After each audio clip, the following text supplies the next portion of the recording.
AI, as we know it, may not generate the revenue and returns in the stock prices in the short term that you think it will return. In this video, I'm going to break down my thoughts on this AI explosion and the hype behind it, as well as where I see AI going and where it will become profitable in the future. One of the hardest things about doing these videos as I'm out walking is being able to breathe and talk at the same time. So if I stop and inhale real quick, that's what's happening, because I get excited and I get ripped up about this stuff. Anyhow, so AI is what, 24 months old or a little less. We have known about AI because of ChatGPT and that explosion. Now, AI's been around since what, the 60s? Machine learning's been around since forever. And so this is something that is new to us, and the applications are new to us. And the whole idea that AI will do your job in the future and all of this is the ramp up hype about it. The challenge is adoption. That is the main thing.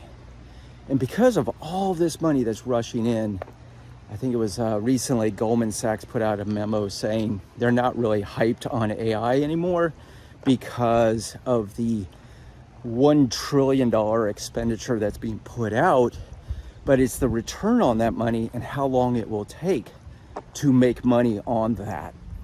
And so that's possibly the cycle we're seeing. And remember, Wall Street is about narratives and stock price movement and where can I distribute money, get a short-term bang out of it, and then redistribute it somewhere else. And I think that's what we are seeing right now in the markets over the last, say, 3 weeks. Well, really since the beginning of July 1st, 2024.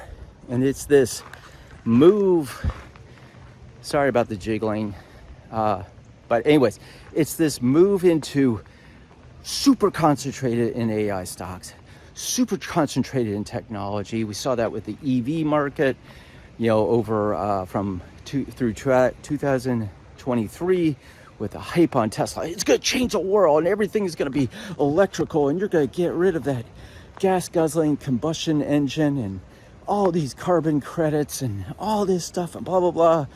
And then Tesla falls off the map. People realize I got to wait 45 minutes to charge the damn thing. And it slows down. To really replace a battery is costly. Lots of things come into this. And if you think about technology and how it's evolved, there's this major rush in, and we saw it during the dot-com, bonanza, where companies came in and everybody made a product or a service that was based on AI. Mark used the example in our video that went up today on July, was it 28th? I think this is.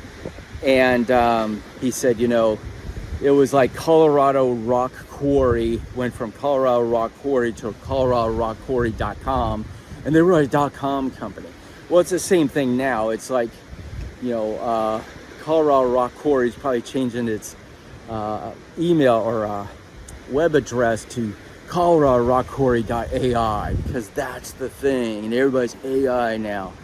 The problem is, and we heard this on our call with Kerry this week, and that is one of our subscribers of the Platinum channel, tribe member for many years now, said he runs a business in the industrial sector, nuts and bolts, things you need, like rails, these guardrails. That's a nut and bolt. He's been calling this since January of 23 that business has been declining. And this is a guy who's a player in that industry, internationally shipping and doing business. And he said, signed a contract with a CRM company, Salesforce, for 5 years to integrate their AI program, and it botched the whole system. It became a headache, and he called up and said, I'm canceling this, send me my money back, this, that, and the other. And over time they did. And he said the problem is the adoption, the transfer of legacy software to this new AI stuff hasn't been figured out.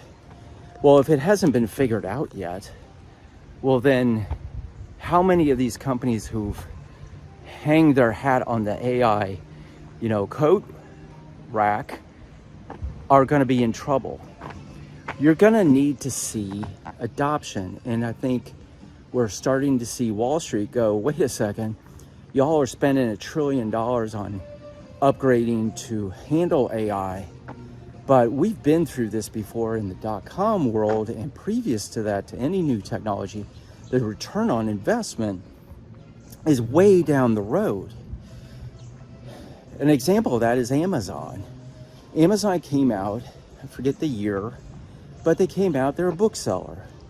They were laughed at when it came to putting like Barnes and Nobles and Books A Million out of business. And God, there was another one, I forget it, and they're gone. God, I forget what their name was, but they're a major bookseller in the country. There's like 3 of them. And I think two of them are still alive, Barnes and Nobles and Books A Million. But they laughed at Amazon, and Amazon didn't make money. They were like the new thing, .com.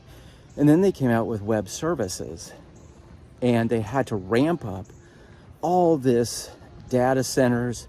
They had to ramp up all this server spend, and they spent millions upon billions of dollars on doing this. And Wall Street looked at it and said, hey, Jeff, go back to selling books, right?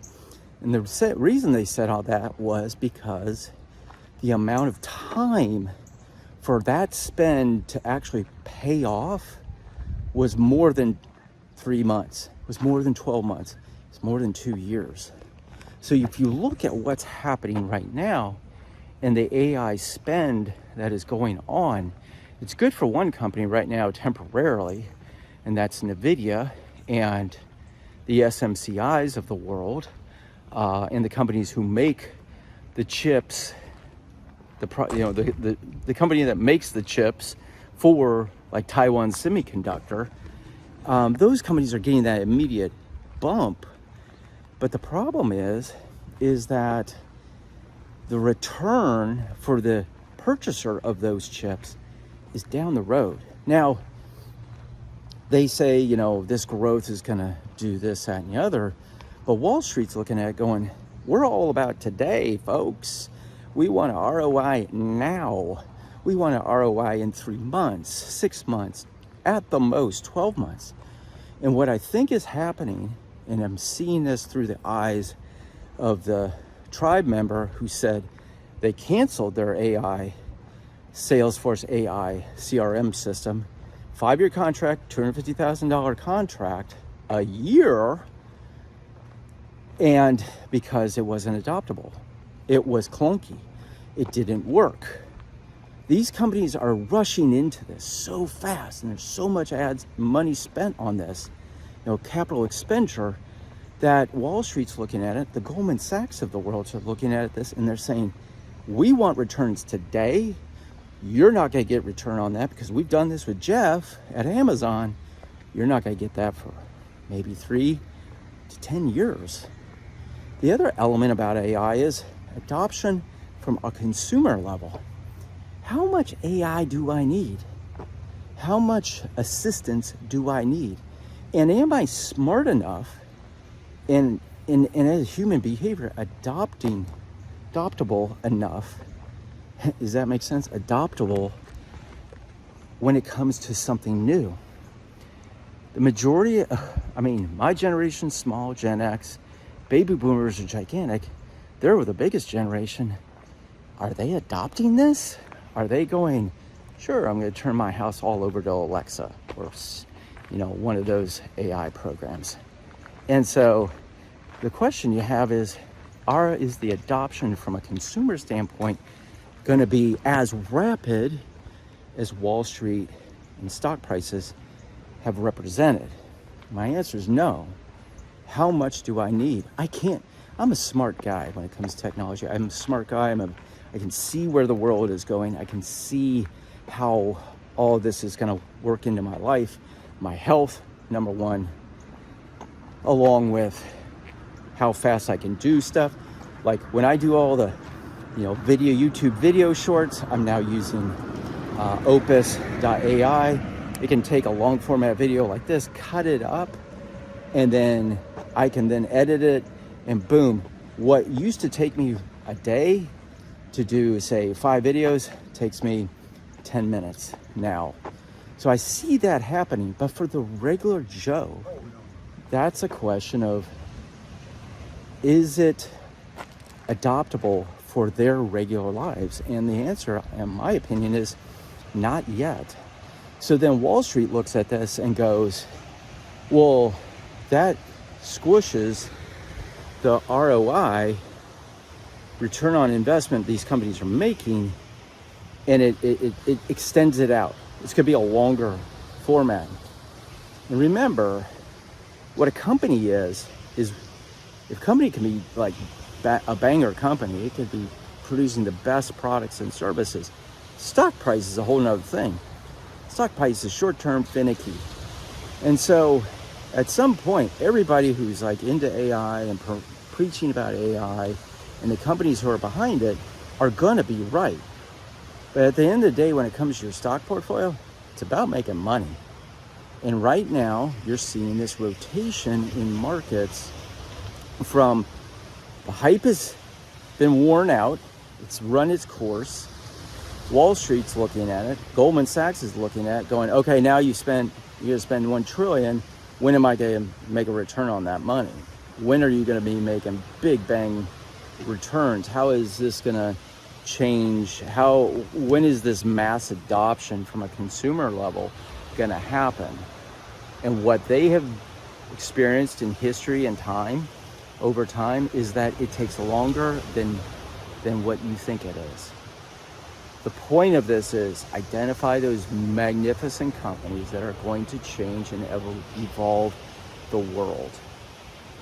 But approach it from a dribbling in, DCA or dollar cost averaging into these with a long-term perspective, knowing they are going to come into some rough times, harsh weather, and they're going to go in their ups and downs. We saw it during the internet boom and bust. We saw those companies who are weak and didn't really have a viable product and a massive TAM, as Kerry explains its total addressable market, and they went out of business. We will see the same with AI, but in my opinion, it will happen faster than it did with the dot-com era. So being patient, booking your profits and making money is what this investing, trading, swing trading is all about. When you say, yeah, I've made money, but I haven't booked those profits, and those profits go away, you really haven't made money. Yeah, I'm in this for the long term, great. If I can make, say, I know a lot of Triber members who've made 100% on their investments over the last 6 to 12 months, and yet they haven't booked anything, and they got parts of their 10% shaved off those profits. When you book those profits or a partial booking, you can take that capital, put it on the sidelines, put it in an asset that's generating 5+%, like U.S. Treasuries, wait for that position, that company to recalibrate price-wise, come down to a support level, and I then start DCing it into that opportunity. When you look at the economics behind what influences these companies and the overall economy, you can then look at the economic cycles and go, risk on, risk off. This is part of what we do at Best of US Investors. We educate from the fundamentals, the evolution of sectors, and the rotations of in and out of these sectors, and then how to read the charts and build a process and system to maximize your investments. At the end of the day, it's about making money and being able to go do and see places like this. It's about making money so that you can create financial freedom and help and support and make your dreams actually become your realities. When you don't book profits, when you don't capitalize on opportunities and you just ride it out, you may miss out on doing this. You may miss out on a lot of things. And in some cases, you may never achieve any of those because you weren't prudent enough to know when to say when. It's that whole Kenny Rogers song. Know when to hold 'em, know when to fold 'em. That's where we're at in this market. Thanks for tuning in. Hit the subscribe button. Try us out with our 14-day free trial for Best of US Investors. You can go to bestofusinvestors.com or www.bus13.ai. That's www.bus13.ai, and subscribe and give us a tryout. We have a Discord. We have a big community. We discuss this stuff on our Discord live every day. We get into the nitty gritty. We have 2 phone calls, the platinum call, swing trading call with Mark and myself, and then Kerry's, who is our founder of the company, who's a fundamental based where the world is going visionary, and he has a call as well on Friday, which I'm a part of and Mark is a part of as well, and many tribe members. So check us out. That's www.bus13.ai. Check us out, www.bus13.ai. Hit the subscribe button and like button, share with a friend. Peace. Live loud.